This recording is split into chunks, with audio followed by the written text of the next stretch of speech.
You are listening to Fervent Word, an online Bible study ministry with teachings and tools to help you grow deeper in your relationship with God. The following message was taught by B Simmons in 2019.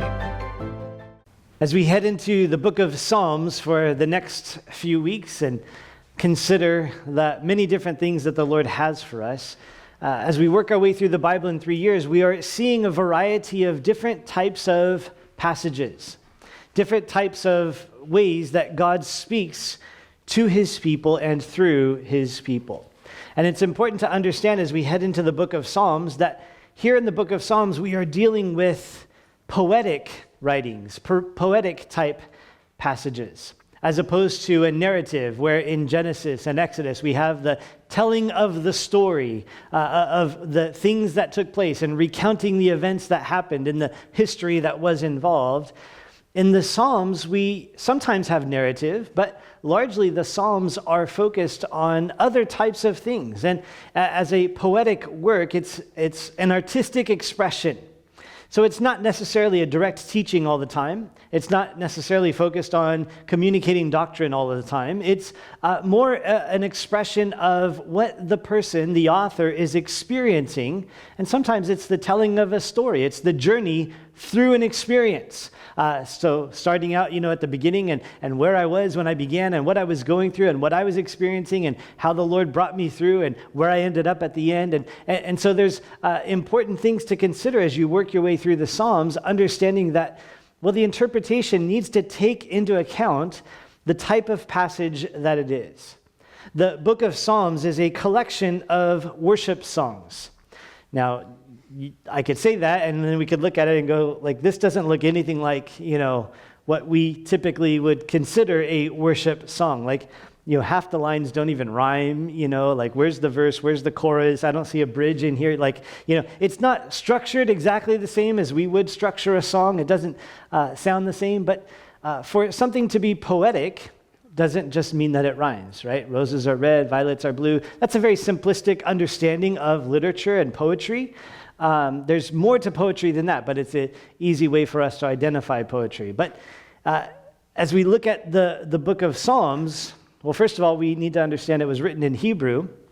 So even if it did rhyme, we wouldn't recognize it because it's been translated to English, right? So unless you're reading the Hebrew, we wouldn't really know if it rhymed anyways. But that's not the point. It's not that each line rhymes. In Hebrew poetry, it was structured differently, and they appreciated different aspects of writing besides the rhyming of words or the meter, that kind of thing, the rhythm that was in the words. That's built into it as well. But also contrasting thoughts, and so it was, poetry or literature that was centered around expressing thoughts and expressing contrasts of experiences and thoughts in different ways. And so there's a lot of different types of writing that we'll find throughout the book of Psalms. Also, it's important to note that there's different authors. Typically, we refer to David, as the author in the Psalms, and he did write probably about half of the Psalms. Half of them are ascribed to him. It says, it was his writings in the title for us, and that is actually, part of the text. It's not just a guess.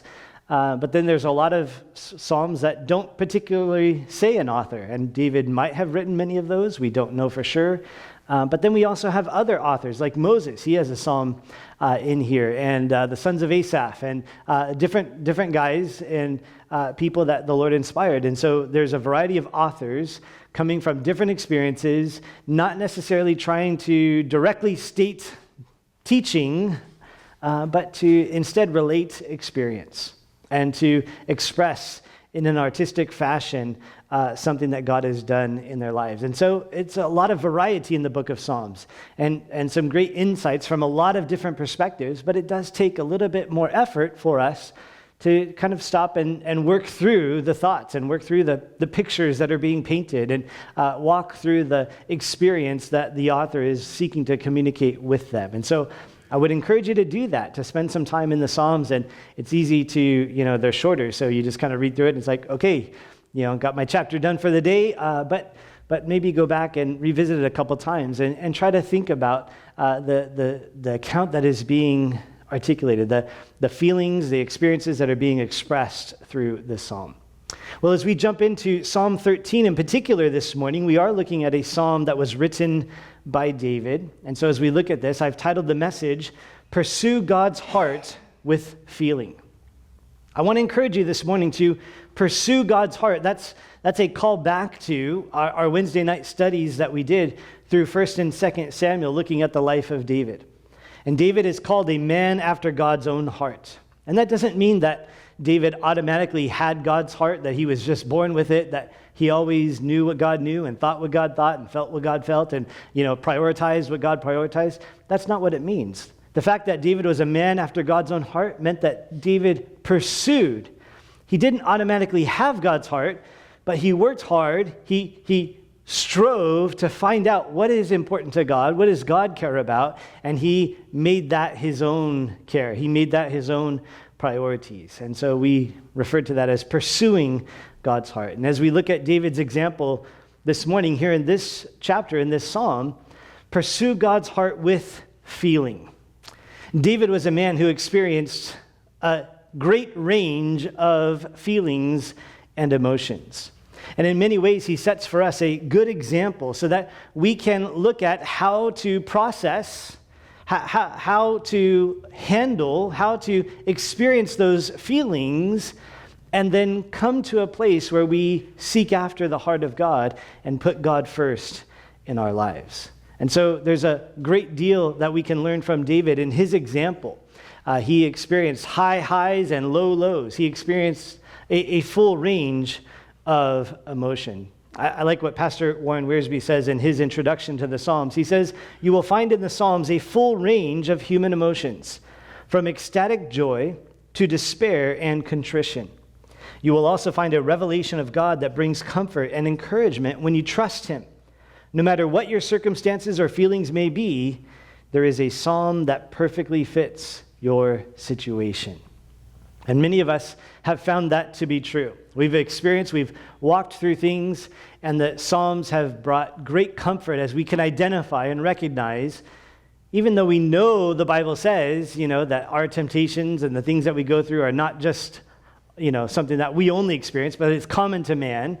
But when we read through and we identify, whoa, he feels like I've felt. He's experienced what I've experienced, and others have gone through times like this as well. And there's great comfort and consolation and much to learn through that example. And so we're going to do that with David this morning. Consider what he was experiencing here in Psalm chapter 13 and learn how to pursue God's heart with feeling. So there's 3 points we'll look at as we work our way through. Not so much analyzing the specific words or details of what David said, but just walking through the process with him and experiencing a little bit of what God did in his heart. And so point number 1 this morning as we look at verse 1 and 2 is feel your feelings. This morning I want to encourage you to feel your feelings, and that might seem a little bit strange coming from me, and that'll even be more apparent as we work our way through. But let's look again at verse 1 and 2 and get into that. Verse 1, David says, "How long, O Lord, will you forget me forever? How long will you hide your face from me? How long shall I take counsel in my soul, having sorrow in my heart daily? How long will my enemy be exalted over me?" Here in these first 2 verses, David is expressing what he is feeling.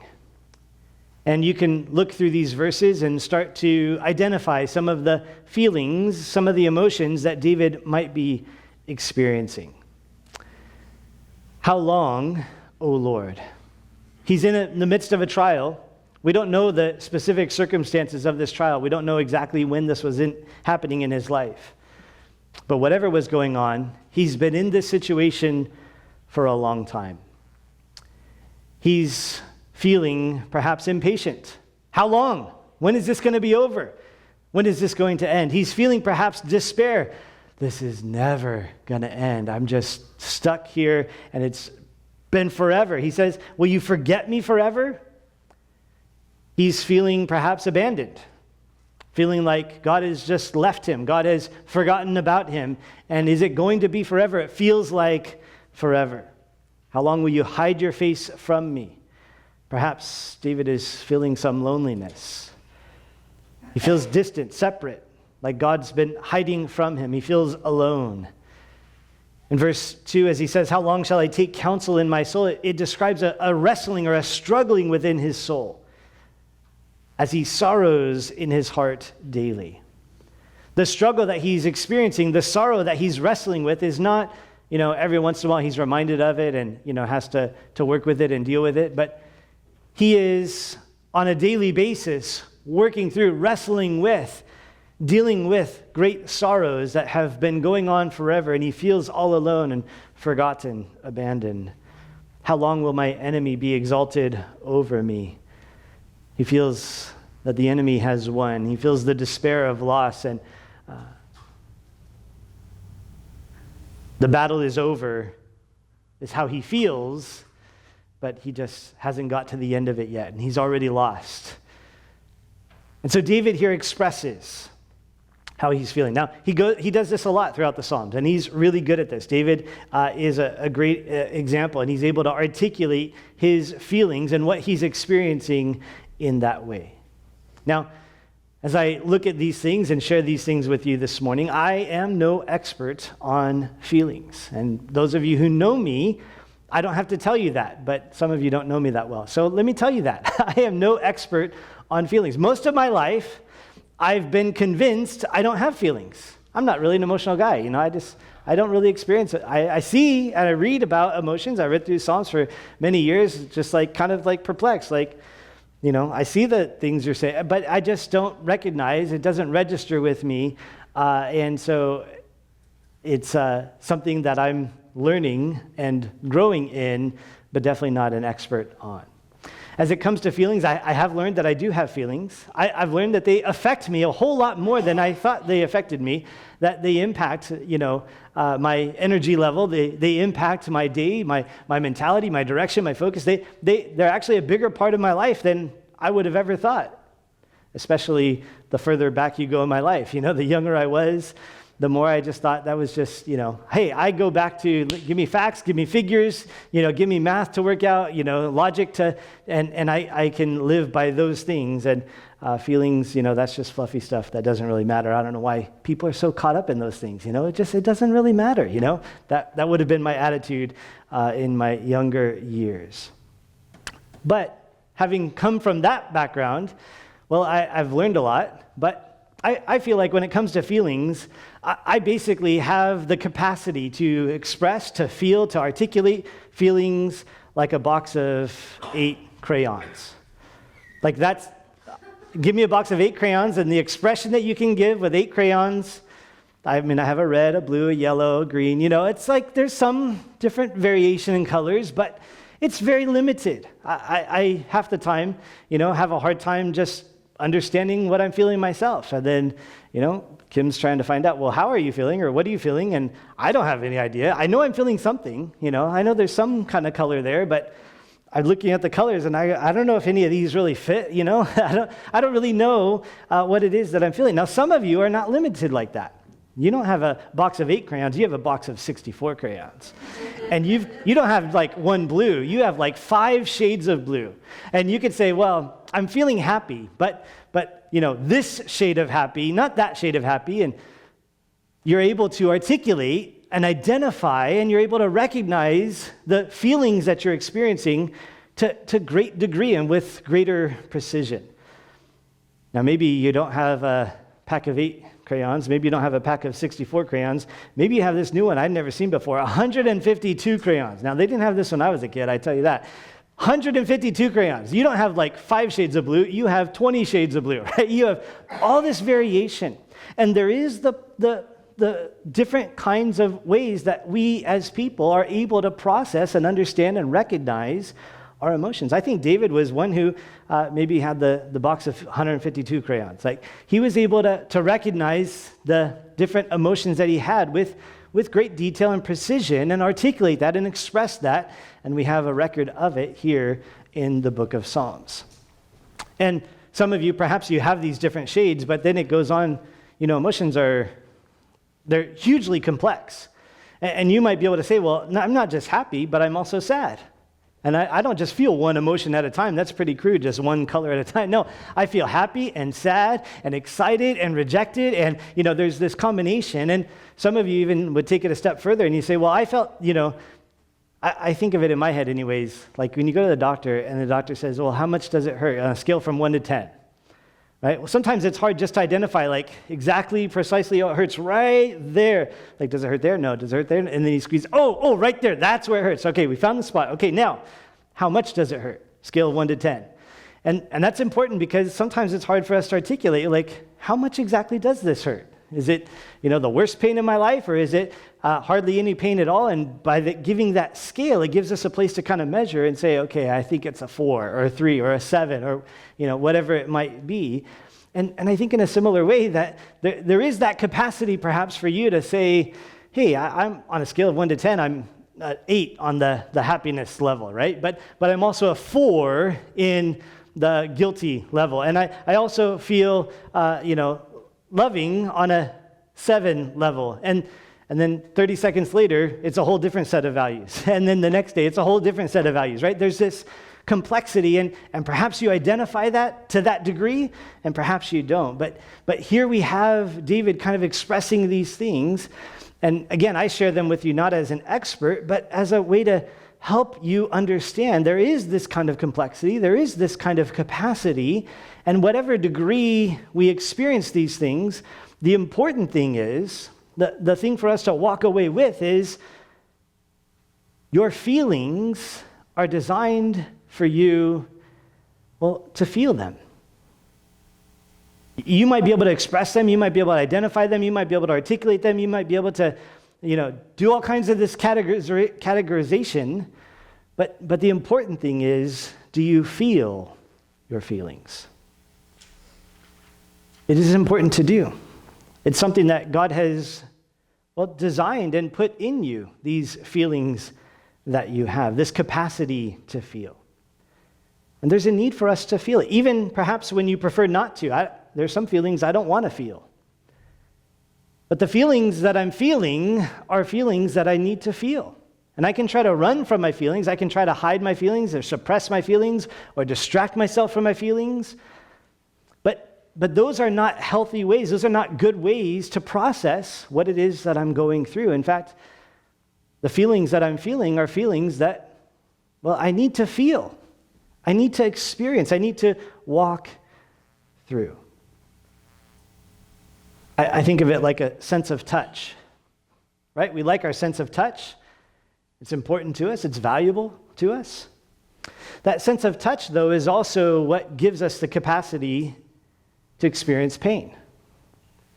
And so we can experience the sense of touch from a very light touch, but then also to something that is painful and hurting.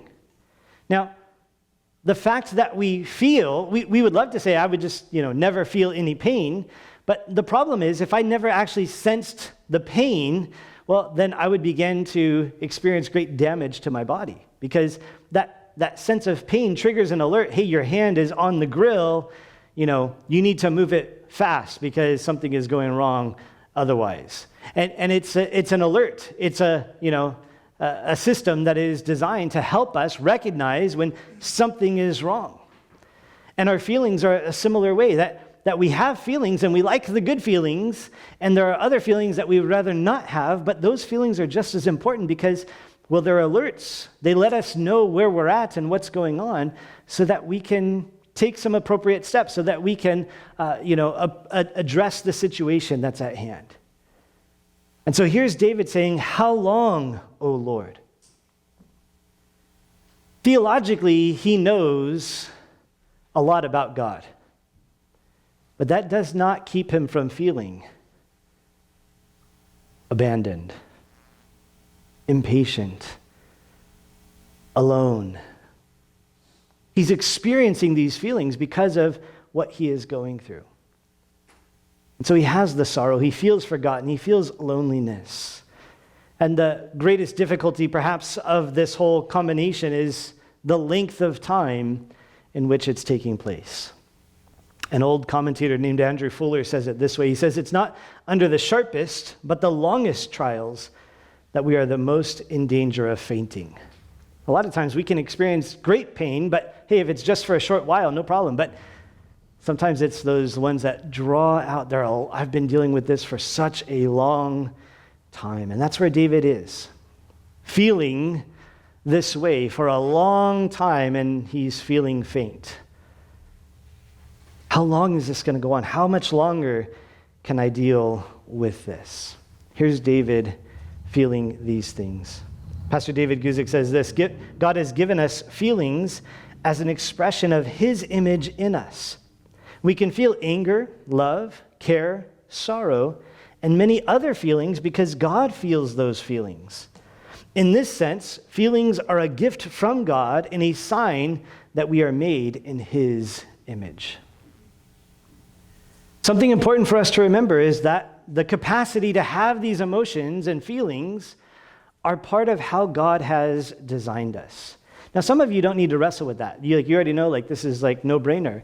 For me, this was new information I had to learn, and so that's why I'm taking the time to share it with you this morning. Also, sometimes culturally, in a society of people, generally speaking, there is a suppression, or there is a move away from emotion and an expression of emotion. Sometimes within the church, within Christian culture, there can be this as well. I sat through many teachings, over the years growing up, and I've heard lots of important truths like, you can't let your feelings rule your life, and don't make your decisions by your feelings. And that's true, and that's a place. And there's a lot of great jokes that can be told about, how I was feeling like this. And it's a ripe harvest of jokes and things, and there can be a belittling of how we feel. And not to take away from that, there is the truth that we can't let our feelings rule our lives and dictate all that we do. And yet at the same time, we need to be careful not to go overboard and begin to think that, we shouldn't feel our feelings. Do you ever feel guilty over how you feel? It's kind of a weird thing, I know, because you're feeling guilty about how you feel, right? There's complex feelings going on, but sometimes we feel guilty for how we feel, and we may even say, I know I shouldn't feel this way, and there's some things to wrestle with in that, but I would suggest to you that, don't try not to feel the way that you feel because you think that you shouldn't feel that way. Maybe think about it like this. Emotions are like a compass. The compass doesn't tell you which direction to go. Your map tells you which direction to go. The compass tells you which direction you're facing. Right? That's how your feelings are. Your feelings come and say, you're facing east. And God's instruction says, you need to face north. Now, if I pretend like I don't face east, and I just keep going that way or walk a different direction, I don't identify what's going on there, then I'm not going to be able to go the direction that God wants me to go. I have to feel what I'm feeling, look at the compass and say, here's the direction that I'm facing, so that I can receive from God the instruction on, the right direction that he wants me to go. Emotions are part of how God has created you and part of the image of God in you.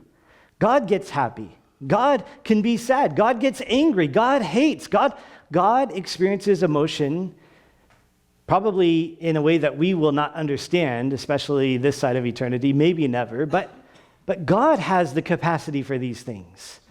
And so when he created us in his image, he gave us the capacity for these things as well. We can see this demonstrated and lived out, of course, in the example of Jesus. I just want to throw out a few examples for you to consider in the life of Jesus.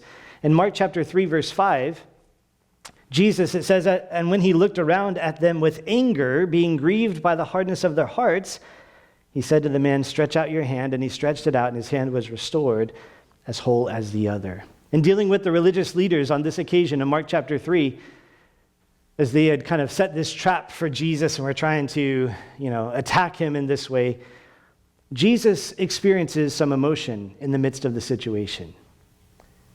He looks around at them, it says, with anger.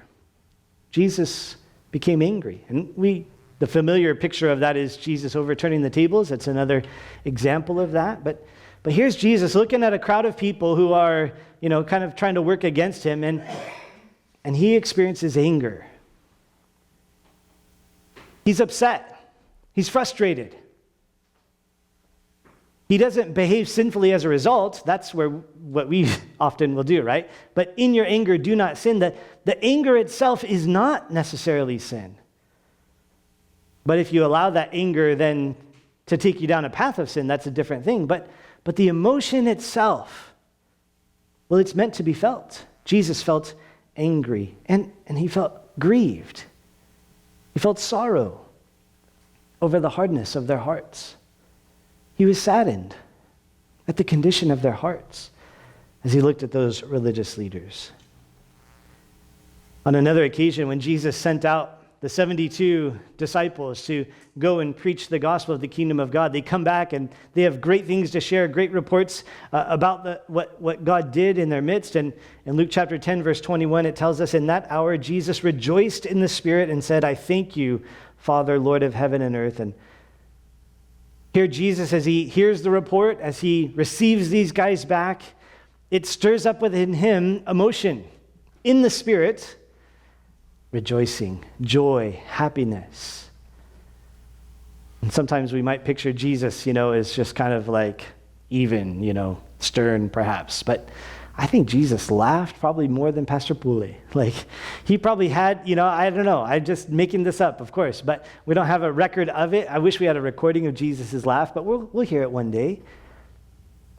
He experienced emotion. He experienced these feelings that we feel. Another example of that is John chapter 11, when Jesus' friend Lazarus had died. The ladies are working through this on their Tuesday study. John chapter 11, verse 35 tells us that Jesus wept.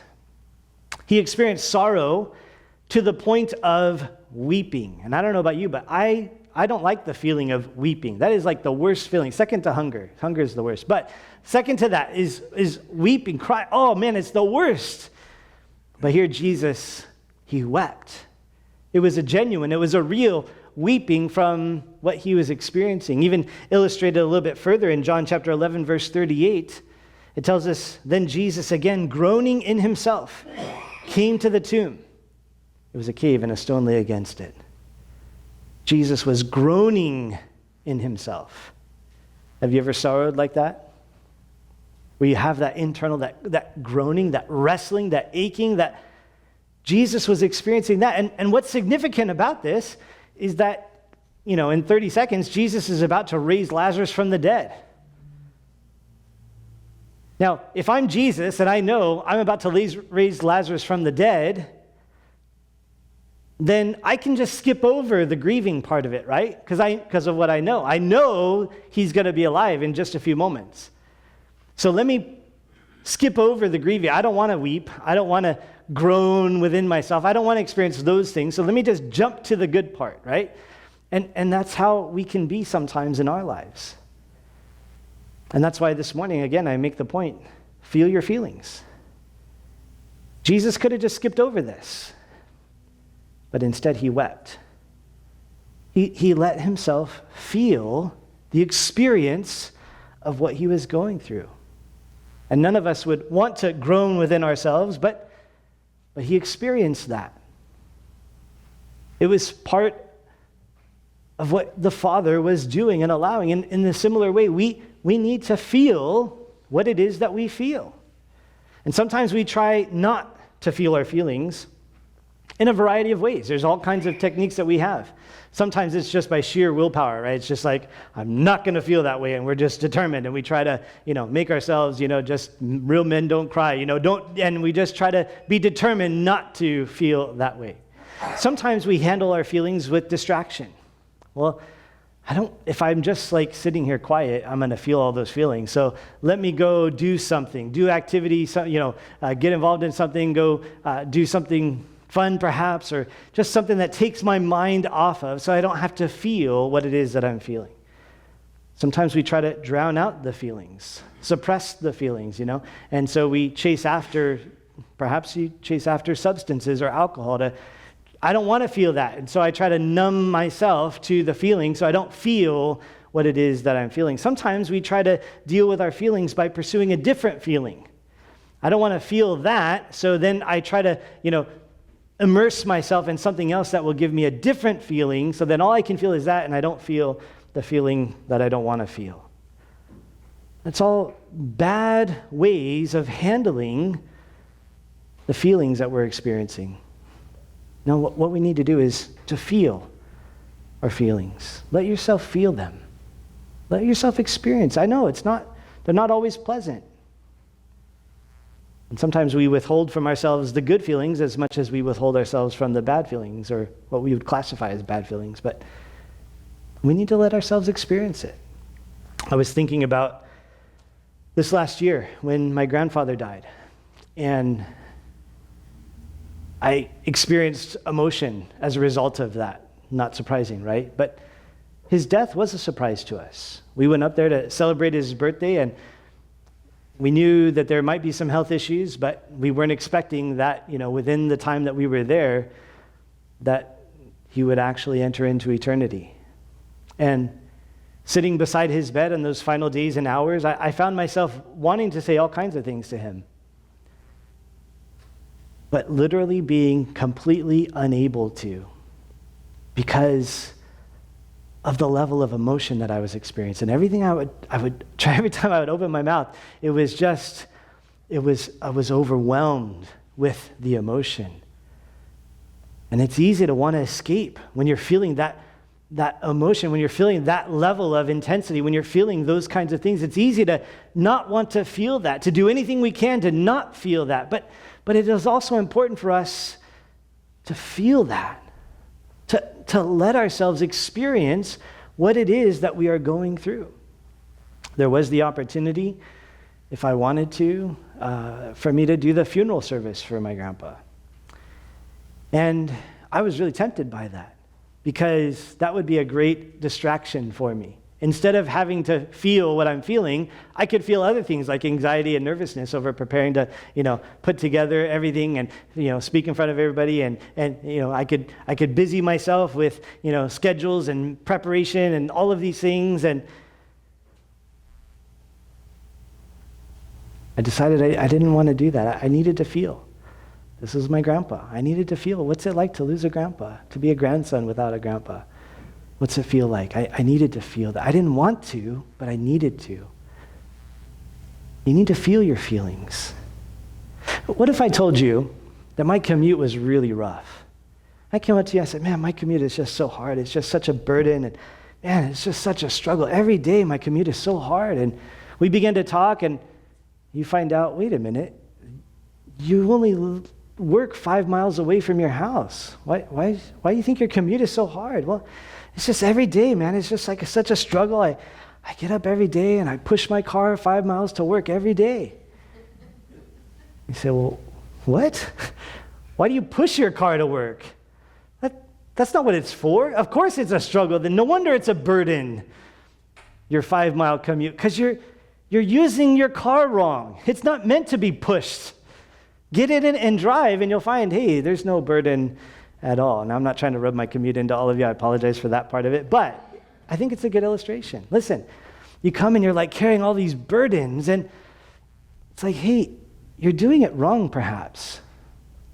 You're carrying the burden of your emotion because you won't let yourself feel it. Instead, you kind of like wrap it up, pretend it's not there, you throw it on your back, and then you're like, I don't know why my life is, I'm so burdened and overwhelmed in my life. And well, it might be because you're using those emotions, you're handling them wrong. You're not supposed to suppress them or distract yourself or push them down or pretend like they're not there or pretend like you're more spiritual than that. No. You're supposed to feel them. You're supposed to experience them. That's what feelings are for feeling. Now again, there is balance to this, right? We don't want emotions to then just rule our lives and all we ever do is feel. No, it's the compass to help direct us, to help us identify the direction we're going, what we're experiencing, what we're going through, what's happening internally with us. And that brings us now to point number 2, looking at verses 3 and 4. Point number 2 is express your feelings to God. So first of all, we need to feel our feelings, and then we need to bring those experiences, what's happening internally to us, we need to bring that before the Lord. Here's what David says in verse 3 and 4. Consider and hear me, O Lord my God. Enlighten my eyes, lest I sleep the sleep of death. Lest my enemies say, I have prevailed against him. Lest those who trouble me rejoice when I am moved. Here in these verses, and actually in the previous verses as well, David is addressing God with the emotion that he's experiencing. He's saying, how long, O Lord? Here's what I'm going through. In verse 3, he says, consider and hear me, O Lord my God. He's calling out to God. He's asking God for help with what he is feeling, with what he's experiencing, with what he's going through. He says, enlighten my eyes. And that can be understood in a couple different ways. It could be that David is saying, Lord, I need strength.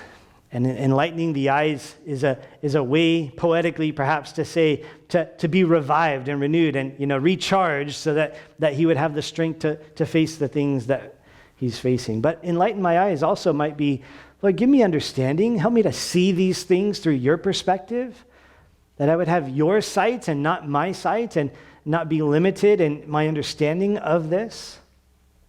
And so he says, enlighten my eyes, lest I sleep the sleep of death. Lest the enemy say, I have prevailed against him. Lord, it really looks like I'm going to lose this battle. It really looks like I've lost this, and it's going to be a tragedy for me. It's going to be for my detriment. Lord, I need you to enlighten my eyes. I need you to help me through this so that the enemy doesn't have the victory.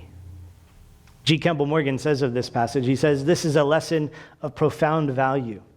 If the heart be overburdened and Jehovah seems to hide his face, let the story of woe be told to him, that is to God. It is a holy exercise.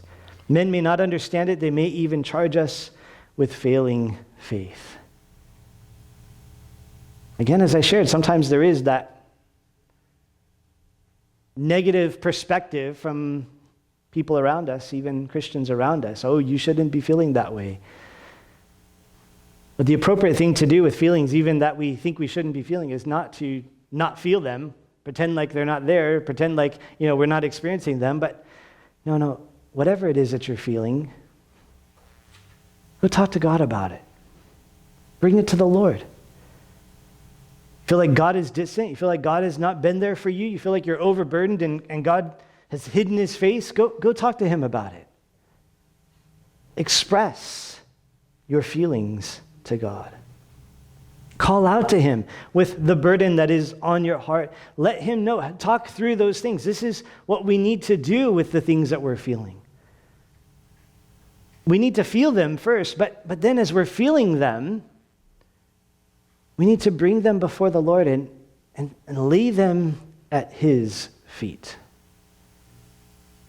To ask him for help and insight with the things that we're experiencing. Pastor David Guzik says, David had the wisdom to know that though he felt powerful feelings, he wasn't seeing reality. His vision was clouded and dark, so he cried out to God, enlighten my eyes. He had powerful feelings, but David understood, I feel like God has abandoned me, but I know that God hasn't abandoned me. That's why I'm crying out to him. I feel like the enemy has won and the enemy is going to have victory, but I know that's not the truth. I know that God wins in the end. I know what I know, but I'm still feeling this way. And so David brings this wrestling to the Lord. He expresses these things to God. And again, this is one of the important aspects of feeling and why God has enabled you to feel feelings. Like the sense of touch. There's some great feelings, some great emotions that you can experience, and we all want those, but God has also allowed us to have the capacity to feel, things that are hurtful and painful so that we can recognize, hey, my hand is burning, I need to move away. I need to remove my hand. I need to take action. In a similar way, the feelings that we experience when they're not so pleasant, when they're not our favorite feelings in the world, well, we need to feel that. We need to experience that so that we can come to the Lord and say, God, I'm tore up over this. I am a mess. I am a wreck. I am overwhelmed by these things. Lord, what's going on? What do I need to do? Enlighten my eyes. Show me the way. Show me how to handle these things, these situations. Again, it's like a compass. You're feeling that way, that doesn't tell you which way to go. And it's a problem if you let your feelings tell you which way to go. No, it's the compass. It just shows you which way you're facing. And now you need to come to God and say, God, I'm facing east. Which way do you want me to be facing? Which direction do you want me to go? I'm feeling sad. Is that how you want me to feel? Is that the direction you want me to go? I'm feeling this. Is that what you want? And bringing our feelings to God is an important aspect of, well, being mature and being healthy in the processing of the things that we're experiencing and the feelings that we have. Peter tells us in 1 Peter chapter 5 to cast all our care upon him because he cares for us. Cast your care upon him. That's your feelings. That's your emotions. Your worries, your anxieties, your sadness, your stresses, whatever it might be, cast your care upon him. Because he cares for you. He cares about what you're going through. He cares about what you're experiencing. He doesn't look at you and think, you're just an emotional fool. Just stop crying, get over it. No, he cares about you. Come and bring your feelings to God. Well, what about sinful feelings? Listen, God knows. He's not surprised by how you feel. And God does not expect you to go fix your feelings and then come to him. So you have these feelings of bitterness. God doesn't say, don't come to me with those things. You go take care of that and come back when you're ready. That's not what God says.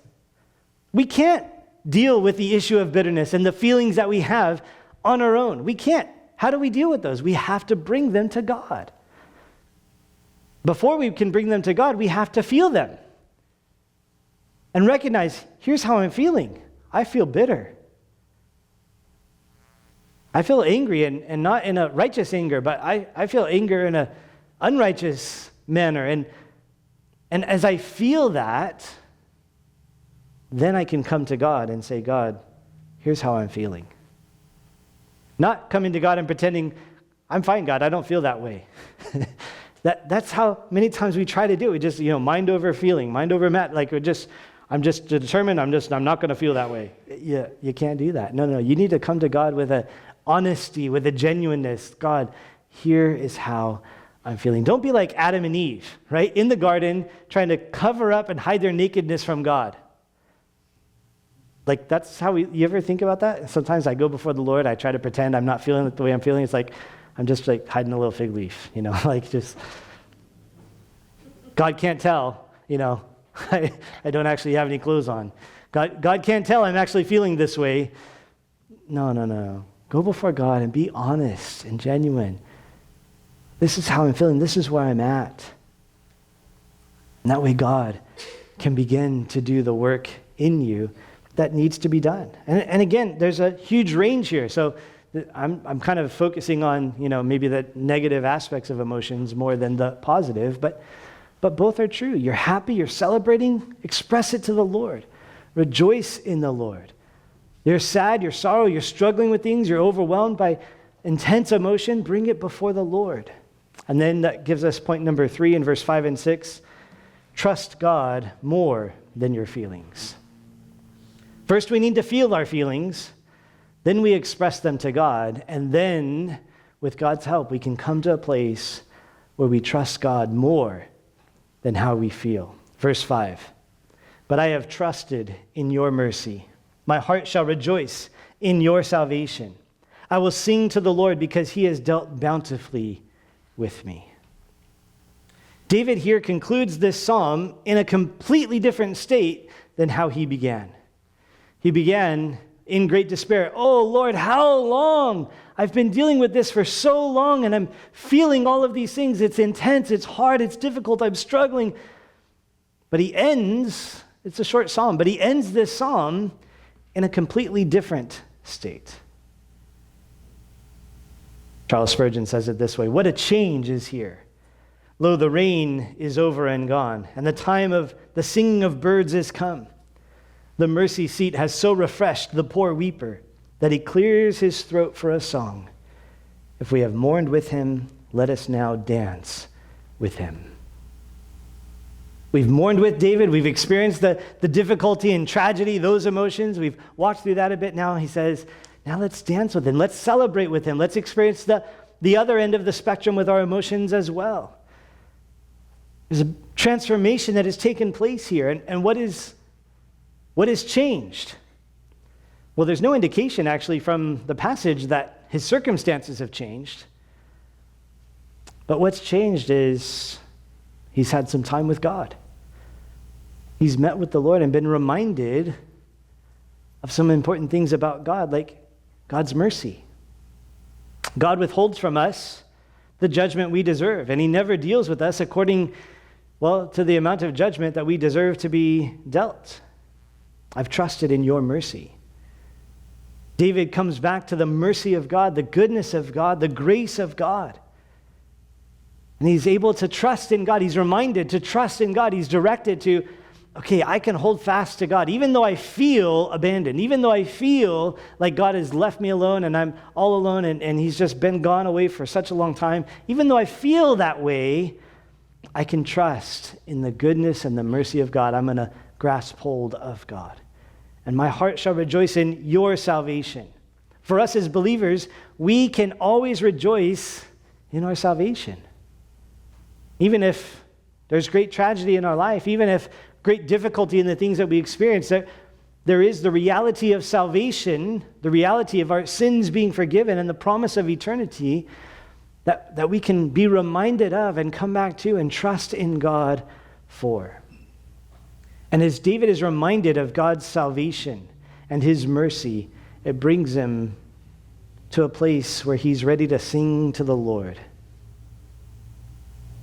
Not in a fake way, not in a let's pretend everything's all better way, but in a genuine way. Man, I feel like this is really difficult, but I'm trusting in God. I'm going to sing to the Lord as a result, because he's dealt bountifully with me, abundantly, overflowing. He's dealt with me to that degree. We can be experiencing abundant emotions, intense emotions, and at the same time connect with God and sing because he has dealt bountifully with us.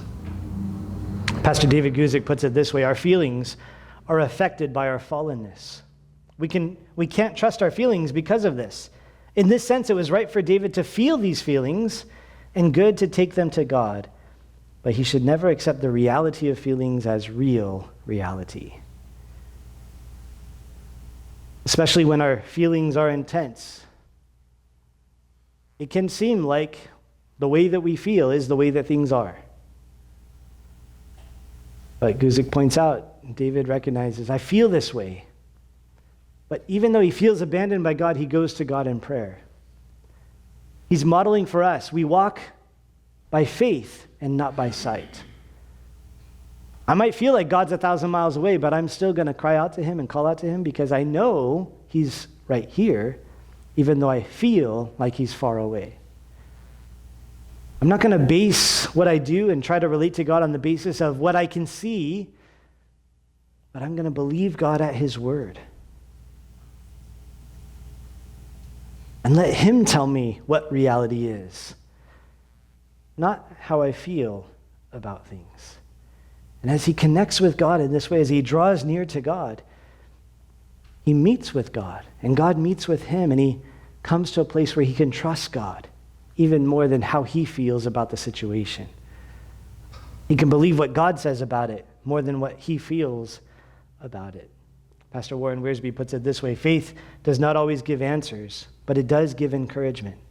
No matter how successful the enemy appears to be, you can trust the Lord, rejoice in the Lord, sing to the Lord, and know that he will always deal bountifully with you.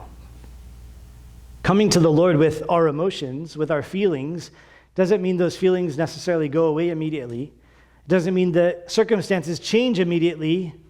Sometimes he works miraculously in that way, and we praise God for that. But it doesn't mean that those just all go away, that there is no struggle, there is no battle, there is no intense emotional. No, it doesn't always remove those things. It doesn't always give us the answers for why. Just see Job from the previous book, and you understand God doesn't always answer why.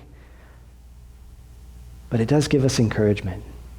It does give us the direction and help and strength that we need so that we can trust God more than our feelings. How do we know that we can trust God to that degree? Because my feelings seem so real, and how I feel about the situation, it's so impressive. I'm really persuaded to just follow what I feel about this. How do I know I can trust God to believe him over how I feel? Because I feel like I can see it so clearly. How do I know I can trust God to that degree?